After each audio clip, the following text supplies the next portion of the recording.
Gentilshommes et damoiselles, mes hommages. S'illustrer en tant que femme du monde en 2014 n'est pas mince affaire. Bien entendu, les bonnes vieilles méthodes qui consistent à pousser sa rivale en bas du mât du stade ou encore de faire le grand écart sur le visage d'un octogénaire cousu d'or conservent leur charme.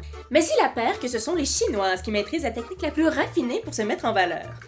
Les selfies. Les selfies, ou selfie du tour de bras en jachère, est devenu un véritable culte en Chine, si bien que les jeunes Chinois se sont lancés dans une folle compétition pour déterminer quelle aisselle en bosquet était la plus réussie sur les réseaux sociaux.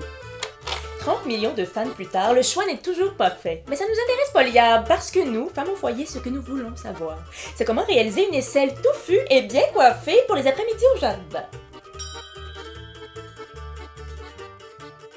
Évidemment, nulle jeune femme moderne est assez sotte pour laisser pousser un écureuil sur sa délicate peau de lait.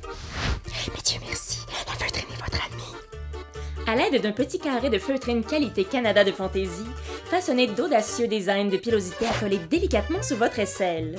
Mes favoris, la brésilienne, l'Illuminati ou encore le Lucille Teasdale, femme médecin. Pour les plus pressés, sacrez-vous simplement le carré de feutrine en dessous du bras et sécurisez le tout avec une ficelle. N'hésitez pas à essayer différentes matières pour un look gypsy ou plus hivernal. En cas d'inaccessibilité de matériel d'art ou de système D, inutile de paniquer. Badigeonnez-vous l'aisselle de Skippy et attendez qu'une corneille vienne s'y nidifier pour un look des plus appropriés pour un baptême ou une bar mitzvah. Mesdames, vous êtes désormais prêtes à embrasser votre nouvelle vie toute en pilosité. Après tout, les plus grandes dames du monde n'ont jamais eu peur d'un petit quelque chose qui dépasse.